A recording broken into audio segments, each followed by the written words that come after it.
Join Mark and I for an examination of the interior of his 1967 Thunderbird, unquestionably one of the best interiors ever put in an American car. We also compare it with the interior in my 1969 Lincoln Mark III. So I just put the steering wheel Oh, the tilt-away wheel, position. yes. This is a 1967 iteration of the famous tilt-away steering wheel, Oh, which that's is cool. not a very elegant movement, but it's a very effective. It's a very effective functionality because this car being so very low slung, it really would have been difficult to get in and out of this car in this position. So in 1961, of course, they pioneered the slide-away steering wheel on the Thunderbirds that was hinged further forward near the firewall. This one is a 45-degree tilt with the joint that's right here, and it's connected. It's wired through the interior dome lamp and a vacuum solenoid release, and it's wired into the park position of the steering column. Nightmarishly complicated. This column has been replaced twice. These things are very difficult to adjust and get right. It's another reason why these cars have disappeared and became so obscure. But it's actually very useful, especially for taller, bigger guys like me to get in and out. So you just get in this position, and here you are, steering wheel in place, and you can't move it, of course, when it's in drive. So that's really the beauty of it. It's very simple in function, but it's very complicated in execution. So that is a key Thunderbird feature that I really like, and I wish we would still have something like this, because it is in some smaller vehicles today, especially with the big seat bolsters and the small door openings. It would be nice. We have power columns today that can move the steering wheel out of the way, but that takes a while. This is instant. You know, this is an instantaneous adjustment, and it's quite practical. And I never really found that the extremely low seating position is a problem. Now this has to be one of the, like you said, one of the best looking interiors. This is amazing. Of it's all a tour de time. force of all the designers' cliches and dreams and preferences and ideas. It has the flow-through console, the famous Thunderbird console. If I close It goes the door, all the way to the back. goes all the way to the back. It actually flows into the second row, as you can see Wow. here. It is a very high tunnel because of the low construction of the car. The prop shaft sits very high. There's not much room underneath, just enough room for a sliding door ashtray and cigarette lighter. So it's not really for a storage compartment, but it has a storage compartment in the front there, which is pretty sizable, and a glove box. So the famous Thunderbird console has the power window switch controls here. There's a fairly large storage compartment right here. Beautiful die-cast vent grills that align nicely. Very complicated, not complicated, but very elaborate adjustment that has actually lasted well, because all of this is metal, with the exception of a few parts that it subsequently, of course, failed. So And you have the flower pot steering wheel, the flower pot 67. steering wheel with that plastic clear dimensional badge in the center that was used on many, many Fords of the era, all the way, I think, 66 through 69 or something like that. The flower pot was just a 67 across the whole line. That's at the true, least. but that design. This design, yes. Yeah, and you can see the plastic parts have all worn. This one has shrunk so much that it's split, and the vacuum plated bright has come off. Same with the bubbly bezel here for the map light. But everything else, all the brushed aluminum and stainless, it's all in nice shape. You have an 8-track radio. There's an here, 8-track too. Wow. radio, yeah. It works very well in shredding up tapes. I've tried it. So Frank Sinatra and Pat Boone have to wait, and that's probably a good thing. You have the 4 pods in front of you, which is something we'll find again on your Lincoln, because the plug-in points for the instruments are going to be the same. And this is an interesting innovation behind the scenes here, and that is, it was one of the first uses of printed circuitry for the dashboard. So instead of a lot of different wiring harnesses, it actually has printed circuits for a lot of the instrumentation. I know that because I had this interior part 30 years ago to replace some of the vacuum lines, and I had some of the instrument panel apart, and there was actually a printed circuit behind there. And the other thing that's interesting is, and you have some holdout in your Lincoln, is the ignition switch in this pod under the dash, which has a corresponding switch for the headlamp over on the left side. And if you close the driver door, you can see the door-to-instrument panel flow from the console, because it's designed to blend into the armrest. Ah, I see. Okay, And here, yeah. And you will also recognize this speaker grille and corresponding brushed Yes. metal panel that's also used on the marks, including the garnish trim here. These are thickly padded. Yes. Now yours, this is metal. Mine is also Yeah, padded. On the yeah. mark. There's some differentiation, but these are the same on the Lincoln, and you have some recognition. There was a long and a short version of this overhead console, which streaks back. And again, I'm pointing out something unoriginal. This is a molded headliner. It's a laminated compression molded headliner. They all sag after a while, especially on older cars that have been in the sun a lot. So I put some roof boat trim on it to keep it up, because this was all, on my head, basically worn as headgear, not as a headliner. So all this is actually molded to receive the visors. This is interesting, this overhead console. It's supposed to mimic, of course, the floor console, another Thunderbird feature. Everything was flight references. Thunderbird was flight. That was is a tagline that they used for a long time. I'm not sure if the legal departments would allow us to use something similar today, but a Thunderbird was flight. So a lot of aviation cliches. We have toggle switches here. This is the air doors for the floor vents. This is the rear vent, the vacuum switch. There's the washer for the windshield wipers, and the wiper itself, variable speed because of the hydraulic system we previously mentioned.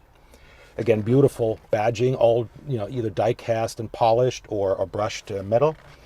Same here on the lower, very nice flocked glove box compartment. Here is a release handle for the vacuum controlled trunk release, and then there is also a fader under the driver's area there in the middle. There's a little knurled wheel.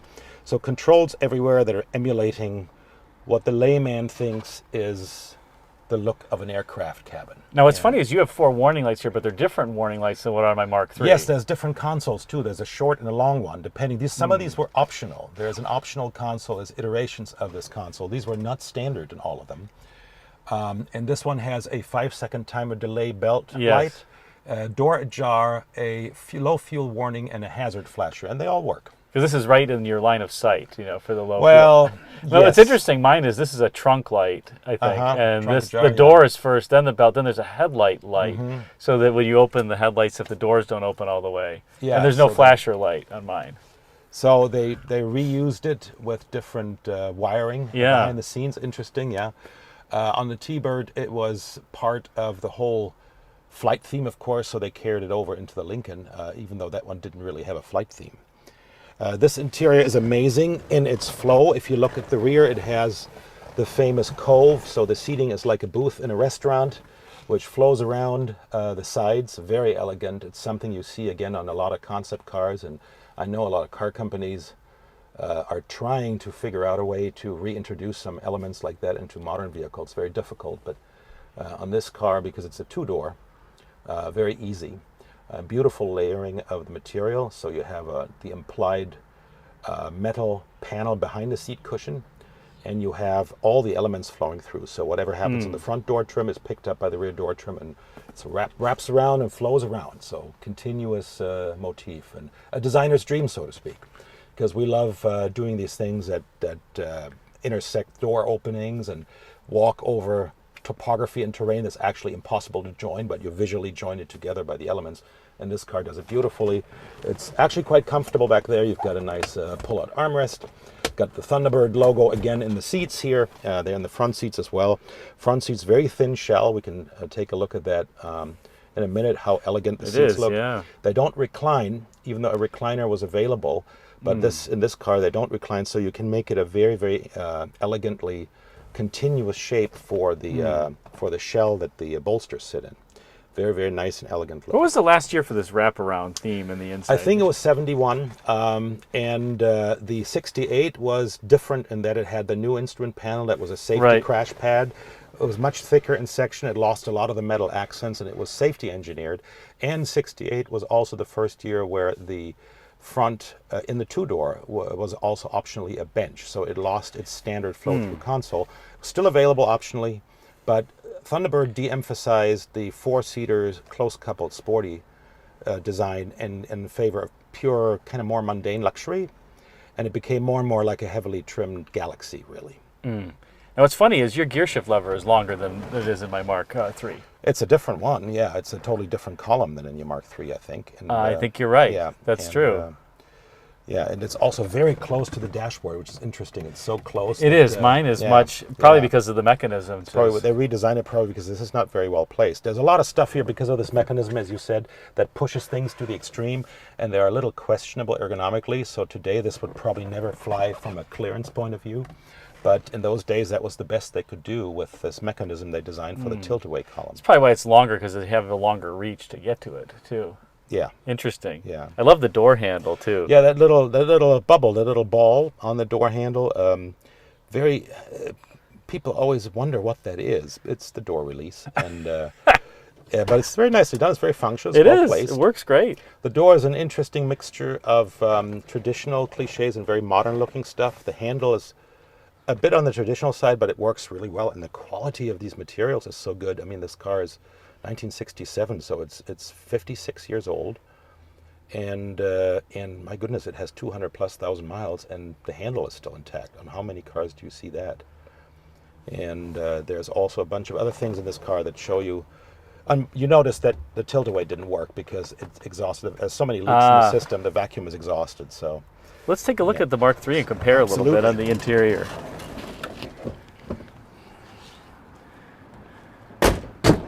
The door closures on these are awesome.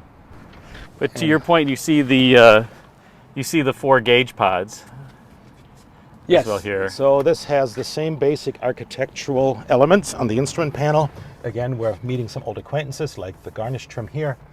And this one is actually just a grain piece. It's not padded. Ah, okay. So this has a film put on top that emulates the vinyl grain or the leather grain. And that's what makes it supposedly match to all the other grain parts, but it's not padded. It's actually the same part as on the Thunderbird with a different surface application. No console here, but you do have these. You have these, so these are all identical to what I have on the T-Bird, except the functions are different, but it's using probably the same wiring.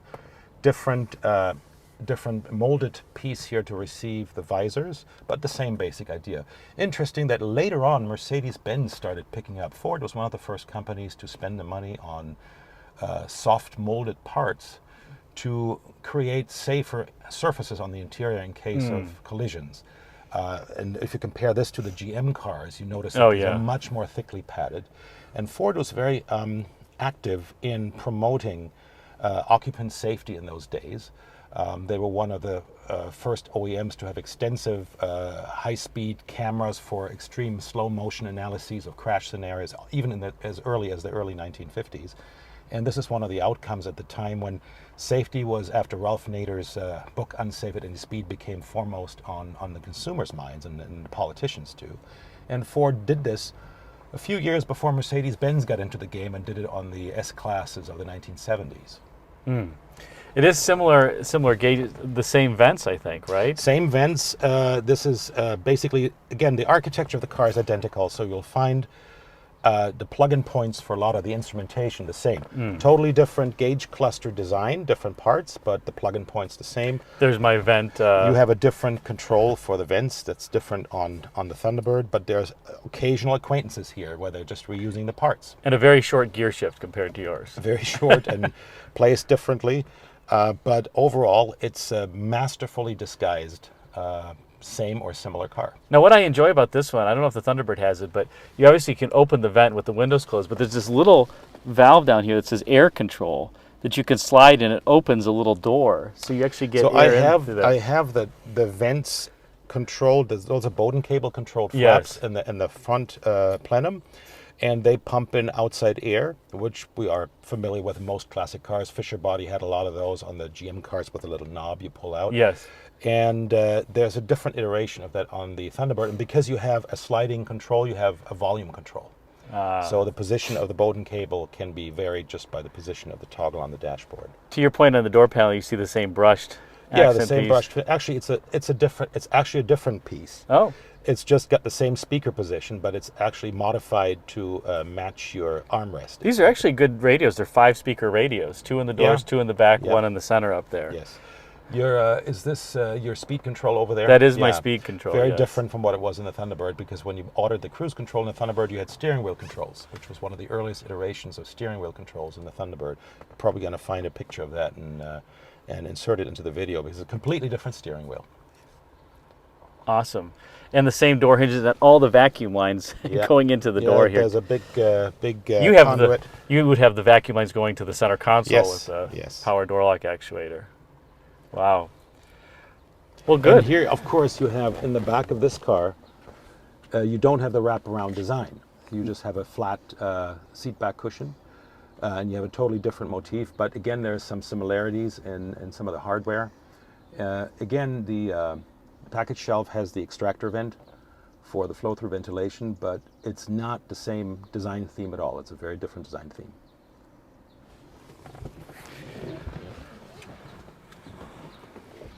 So the other thing that's always wonderful to look at with the cars from this era is they had color. Yours is a beautiful maroon, and my Thunderbird is a color called burnt amber, which is seen occasionally. I've seen a few of these when they did pop up.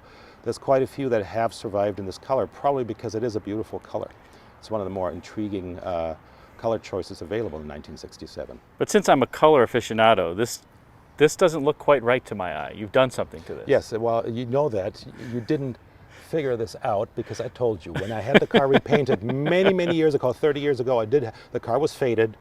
It was a Southern California car, and of course the paint was oxidized. I had it repainted in burnt amber, but I had the shop add a drop of silver to it, so it brightened it and made it almost a fawn color. It's subtle. I would never do this again today. I would today keep a car as original as possible, but in those days I was young, and I was still sowing my wild car oats, so I had a drop of silver added to it, and I think it looks good. Thanks for watching this video on the interior of the 1967 Thunderbird and 1969 Mark III. This is part 2 of a series. If you haven't seen part 1, where we walk around the exterior and Mark talks about the design of the Thunderbird and Mark III, check out the video link below. And now for a brief epilogue for those wondering what's under the hood of Mark's 1967 Thunderbird. So I'm not very tempted to open the hood, but we will probably do this. It's missing stuff like the air conditioning equipment and a bunch of other things. It's a 428, which was the optional engine. Yeah, 345 horsepower. So something like that, and it was fairly high compression, so octane booster is in order. And the standard engine was the 390, but the 428 was optional for 2 years, 66 and 67. And then they went to the Cobra Jet, the 429 engine in 1968. But just to, well, what the heck, we'll do it now, get it over with. It's pretty pathetic down here. Oh gosh, that horribly undetailed engine. Horribly undetailed engine, lots of random vacuum plumbing and the air conditioning bits missing. No fan shroud either, you better watch your hand. There's that. The fan shroud is plastic and disintegrated many eons ago. Good luck finding a good one that's not cracked itself. So yes, got to be careful with that. I've added a little overflow container. This thing has been driven so much and has been used so much. The engine sounds good though. Engine sounds good. And you have the California emission system with the air air with the air pumps that had backfire suppression valves that didn't work anymore, so it backfired. So I disconnected that, and there's just so much plumbing on this engine and the electrical and vacuum on this car. It's a nightmare. Of course, the plumbing for the headlamp, automatic headlamp doors, and a variety of things. And now we're going to close the hood again because it's kind of shameful, as long as it works.